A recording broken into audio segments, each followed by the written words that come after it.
invite you to take your Bible and turn to Ephesians chapter 6 tonight. While you do that, let me say again, glad to see you. Thank you for being here. For those visiting with us, we're especially glad to see you. Let me mention something again that Brother Donald mentioned this morning. It's our plan, Lord willing, next Sunday afternoon, 4 o'clock, to meet with those who are interested in teaching here, those who do teach, those who might like to begin teaching.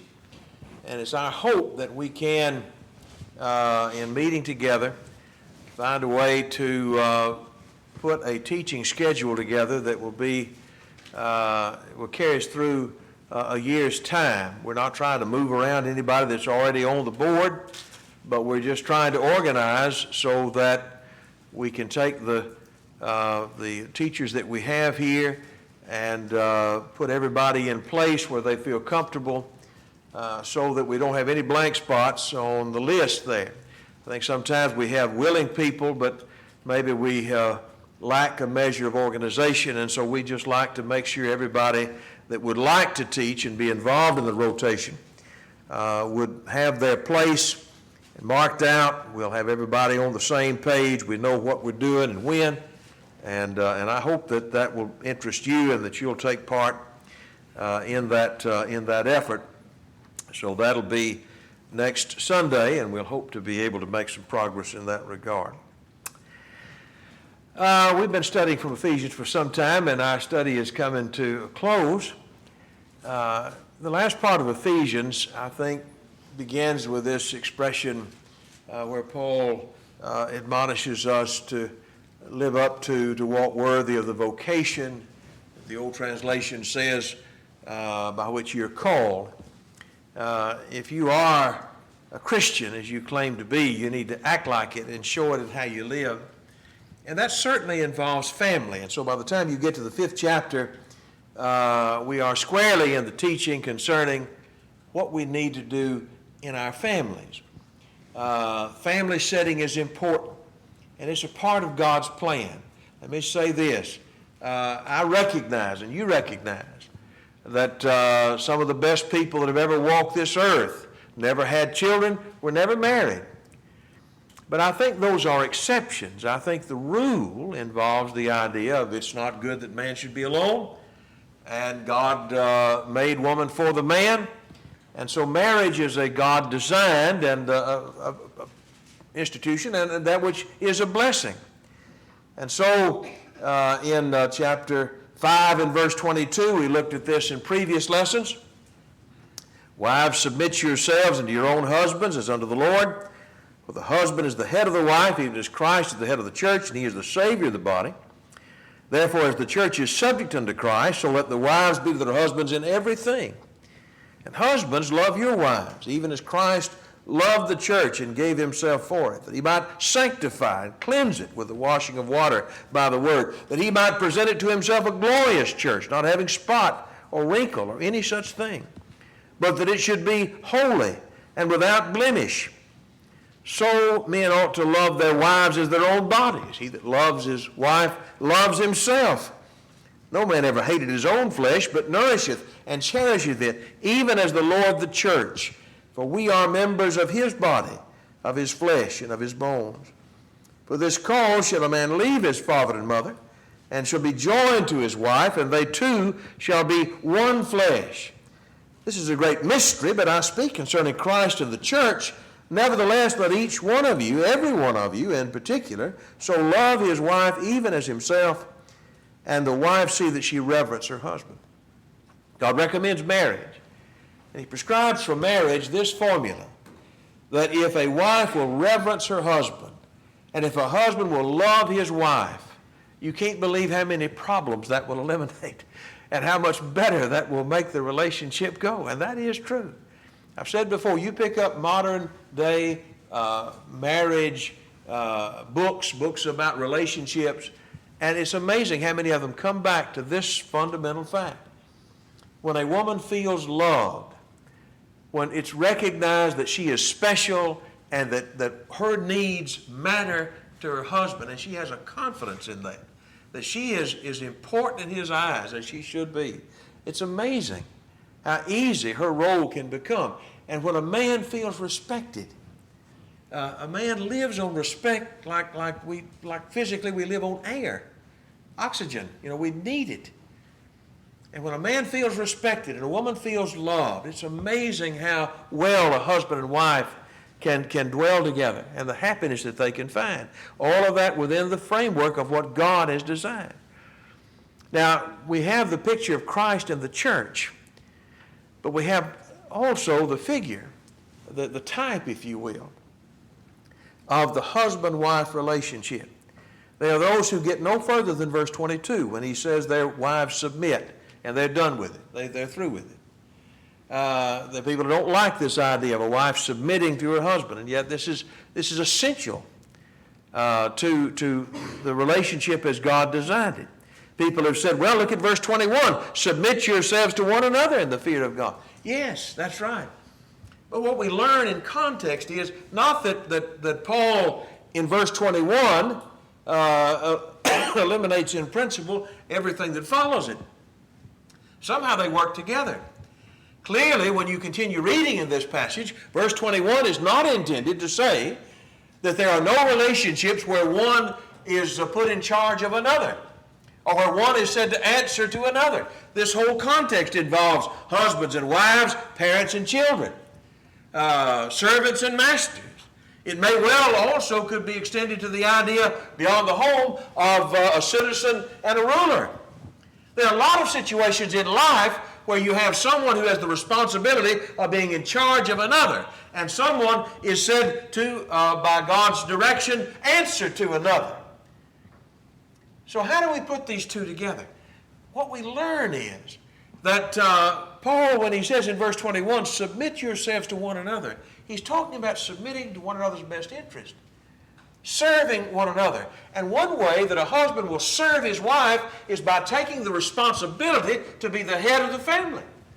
And how a woman will serve her husband is by submitting to his leadership. And how a parent submits to his child, submits to their best interest, is by being the proper guide that they ought to be. And a child to the parents by honoring them. This is not a contradiction. It's an explanation of how it is we can serve each other in the relationships as God has designed it. And when it comes to marriage, husbands and wives serve one another by fulfilling the role that God has given. And I tell you, because we have failed to do that, we find so much heartache and misery and destruction in our world. Now, husband and wife, that's the foundation, the root of the home, the basic relationship. But in the next verse, I think we find another aspect of this. And so, chapter 6 and verse 1, children, obey your parents in the Lord, for this is right. Honor thy father and thy mother, which is the first commandment with promise, that it might be well with thee, and that thou mayest live long on the earth. And you fathers, provoke not your children to wrath, but bring them up in the nurture and admonition of the Lord. We take it to the next step, and now we're talking about children. Again, children are a glory and a blessing. There's some of the great people in the world that have never had children, never been married even. And there are reasons why that may sometimes be the case, but I believe it is a truth that children are a part of the picture as God designs it. And they are a blessing, a blessing. That passage in Psalm 127 comes to mind, in which the psalmist writes that children are the heritage of the Lord. And the fruit of the womb is his reward. This is Psalm 127, verse 3. Verse 4, as arrows are in the hand of a mighty man, so are children of the youth. Happy is the man that hath his quiver full of them. They shall not be ashamed, but they shall speak with the enemies in the gate. There are all kinds of benefits that come with having children. It's a great blessing. And by the way, it's, I think, the most effective way we can bless the world. Made this point before. Sometimes just ordinary folks wonder, how can I make a difference in this big world? Well, God sees things on a small scale as big. And that's something to keep in mind as well, a cup of cold water.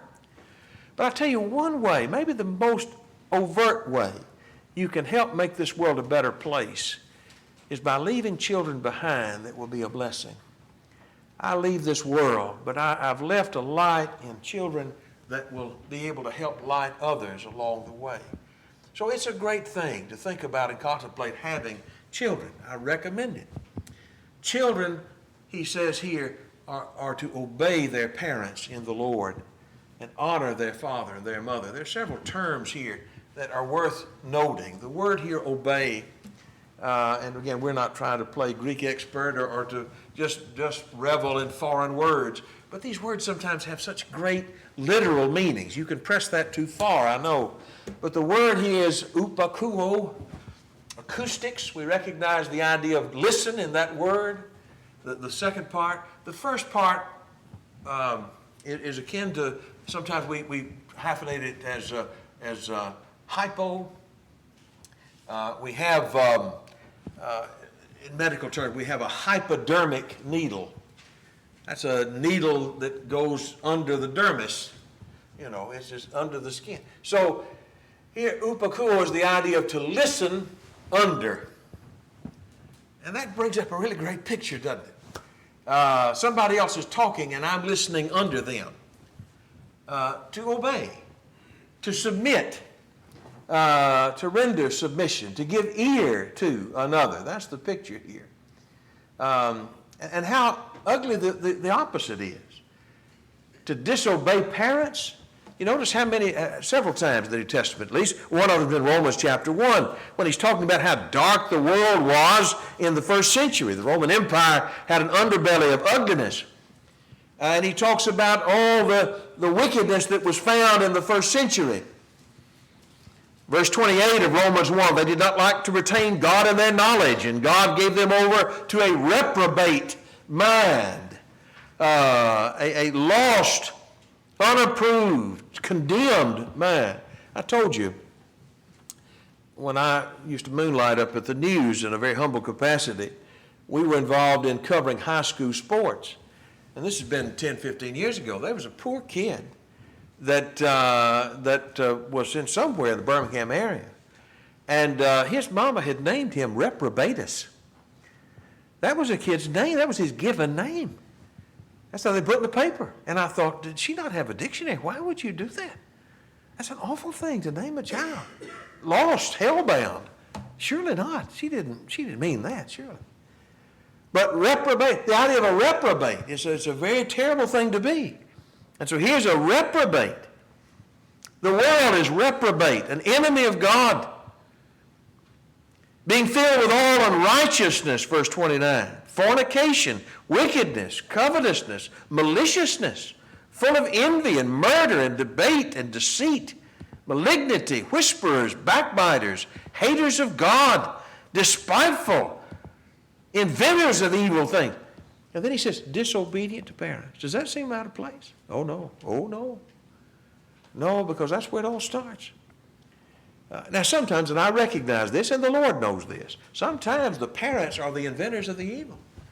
They're evil people who have children as well. And they can twist and distort and torture their children at a young age. We recognize that horror. We're not talking about that. We're talking about those who had a better chance, who were taught a better way, who had a better example close to them in their own parents. But they didn't want that. They wanted to find their own way, and so they do.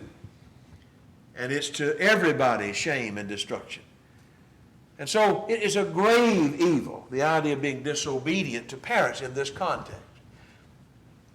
Now, what he says back in our text is, children, obey your parents in the Lord.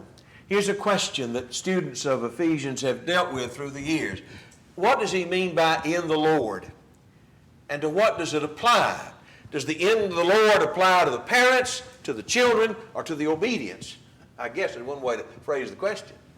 That expression, in the Lord, can mean different things in different contexts. And there are some who read this and they say he's talking about parents in the Lord. Obey parents in the Lord. But surely we wouldn't suggest that it's okay to disobey parents who are not Christians. Parents in the Lord, meaning Christians. Or it's written to children who are Christians. Well, I'm sure they're the ones who are going to receive this. But we would say this is the duty of every child, would we not? Maybe one way to read this is to think about it in terms of the obedience. That seems to make the most sense to me, though that's not the most popular view of the passage. And so what he is saying, in effect, is this. Children, I want you to obey your parents in the Lord. It's similar to the way the word is used, the phrase is used over in 1 Corinthians 7. And without getting into all the context here, he talks about how that in verse 39, the next to last verse of 1 Corinthians 7, the wife is bound by the law as long as her husband lives. But if her husband be dead, she is at liberty to be married whom she will, only in the Lord. I don't think he's saying there that a widow may only marry a Christian as opposed to somebody else. By the way, I strongly believe it is the right thing to do if you're going to marry a Christian. I can't stress that enough. So don't misunderstand that. I think that's God's will. But I don't think he's making a separate marriage law here for those who are widows. What I think he's saying, who would remarry, I think what he's saying is that a widow has the right to marry whom she will. Now, obviously, within the realm of God's will. That's how he means it, I think. In the Lord, within the boundaries that God has set of a lawful marriage. And I think the same would be true here. He's telling the children to obey their parents in the Lord, within the boundaries of God's will. We must obey, as Peter taught us, God and not man, and that's right. And so he's telling children here, within the limits of what God has established to be right, obey your parents. That's a pretty broad latitude there. It limits the submission, but it's a pretty broad limit. It might displease me, but as long as it doesn't displease God, obey. Now he said, do this because it's right. That's the ultimate reason why we obey our parents as children, is because it's right. Brother Holly was talking about that during the meeting, and that's right. He said along this line that, why should our children obey us? Because we're the breadwinner. Well, what if we fail to bring the bread home? Does that mean things have changed? Or because we're bigger or stronger? Because none of those things ultimately are the great reason why, and I think that's exactly right. It's not, we don't obey our parents just because people are watching. We don't obey our parents just because it's legal. We don't obey our parents just because it's popular or it's traditional. We obey our parents ultimately because that's God's principle. It's His way. And we are people of principle. I think about the idea of being a person of principle. And I always somehow come back to Psalm 15, don't you? This great Psalm of David that I trust you remember, in which David writes, a little short psalm, in which he writes, Lord, who may stay in your tent, and who may dwell on your holy mountain? Makes a great sermon, who can dwell in the house of the Lord? And then the psalmist goes through a list of several things that are characteristic of those who please God. One who lives with integrity, who does righteous deeds, and who speaks truth to himself. The one who does not slander with his tongue, and who does no evil to his neighbor, and who does not destroy his friend's reputation. One who despises those who are utterly wicked, but who honors the one who fears the Lord. Now notice this next phrase, because it's the one I always think about. He said, who keeps his word even when it hurts and does not change. I think the old translation says, who swears to his own hurt and changes not. What does he mean by that? He means that if a man makes a deal and the thing goes south, that he's going to keep his word even if he loses money, even if it costs him. Because I gave you my word. And I was hoping it would be different, but it's not different. But I'm still going to keep my word because I'm a man of my word. That's the idea here of integrity, a person of principle. They don't operate just on the basis of what they can count or put in the bank, but in terms of what's right. They're careful, but if they make a promise, they're going to keep their promise. That's, I think, what he's calling the young people to be. That is, a person of principle, a person who is committed to doing the right thing because it's right, whatever else might be. He says here in our text, honor father and mother, and that's powerful also. The word timeo suggests the idea of something weighty, something that carries weight, something that we hold in estimation. We don't take it lightly, it's heavy. Now this language of honoring father and mother comes straight from the fifth commandment. It's Exodus 20, it's Deuteronomy 5. And that's right. It's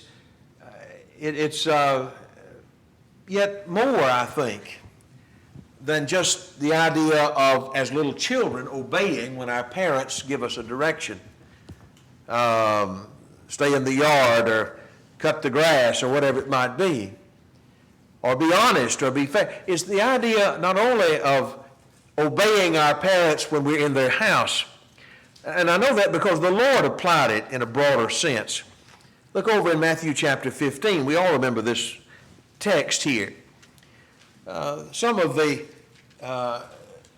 religious elite among the Jews had the audacity to question Jesus, why is it that you people don't wash your hands according to the tradition of the elders? You know, they had a ritual of how they were to do this, otherwise you'd be ceremonially unclean. And Jesus said, you talk about unclean. How do you conscience yourself in not helping your own parents when they're in need? You are grown up and you have the money and the means and you won't help your own parents. What did the law say? The law said, honor your father and mother, and he that curseth father and mother, let him die the death. That is what the law said. You know what you people do? You've made up these silly rules where you can have plenty to help with, but you say, oh, that's Corbin. That's dedicated to God. No, I can't use that for anybody else. I can use it for me. But sorry, I don't have anything to give you. How do you feel good about that? Jesus said, let me tell you, you guys are experts in abusing the law of God. He said, in vain do you worship me, keeping for doctrines the commandments of men, or teaching for doctrines, I should say, the commandments of men. You transgress the commandment by your tradition. You ought to be ashamed of yourself. You have forgotten the basics of the commandments in the way that you neglect your grown parents who are in need. So Jesus expands this teaching beyond the idea of just being little children at home or young people at home to the idea of having your own home and being unwilling to help your parents when they are in need. And by the way, that can happen to us. It's not something that we long for. We don't get a vote in this matter. None of us want to grow up to be a burden on our children. None of us do. We fear that. But I think the Bible would make it plain where our obligation is. And that is to help when needs arise. He said, I want you to do it that it may be well with thee. I like this. This is a lengthy quote, so forgive me here. But one fellow wrote about this expression. He said, you know, in the present ease, the apostle drops what is essentially Hebrew, adopting the promise to a wider area. In other words, when you look back in Exodus and Deuteronomy, he says there that it might be well with you that you might live long in the land. He was talking about Canaan. That's rather obvious. But the apostle quotes this many years later, long after they've settled in Canaan, been taken out of the land and come back. And he applies it more generally, and not just to the Jews, but a general, he says, promise of prosperity and longevity, that it might be well with thee, that thou mayest live long. Now, it might be well with you on the earth, how do we take that? What does he mean when he says there that it might be well with us if we honor our father and mother? This fellow explains, and I think he's on the right track. Where obedience to parents is found, there is usually found along with it temperance, self-control, industry, regular ways of life, and other habits that tend toward prosperity and longevity. If you have the discipline to care for those of your loved ones that you're responsible for, if you follow as a young person the direction of good parents, you're going to have, generally speaking, a better life. And that is true. The commandments are for our good always, as the Lord taught us. So there's a lot said about children in this passage, but let me quickly, in the few minutes we have left, say something about fathers and the responsibility of parents. And you fathers, provoke not your children to wrath, bring them up in the nurture and the admonition of the Lord.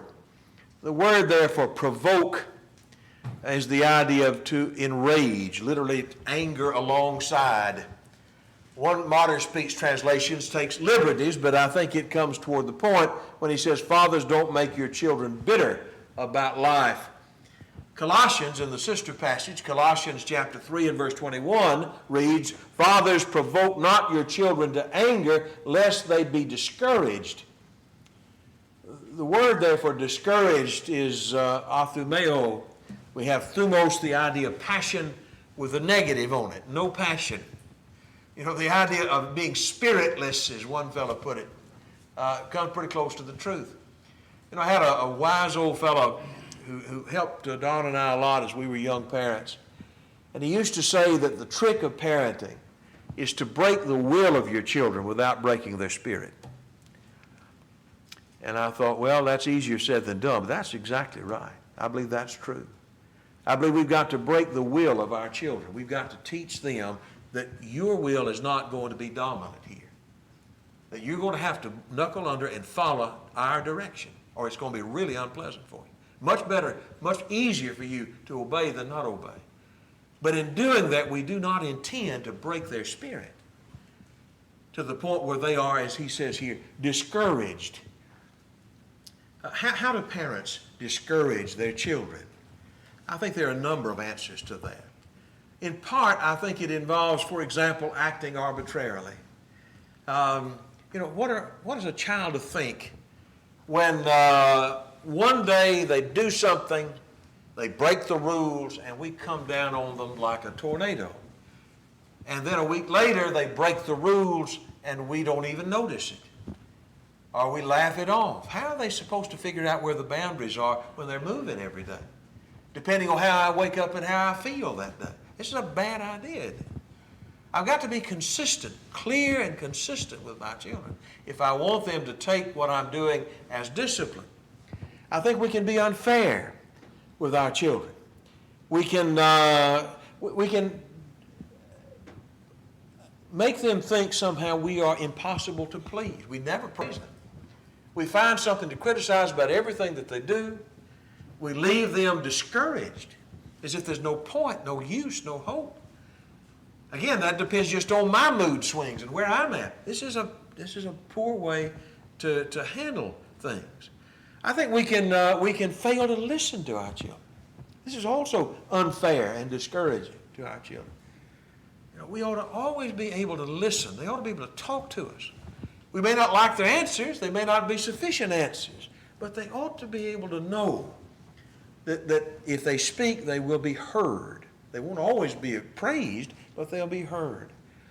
I think also it's terrible to treat children with indignity, to treat children in a way that really just disregards any feelings that they might have. I'll offer this as a point of judgment, a thought.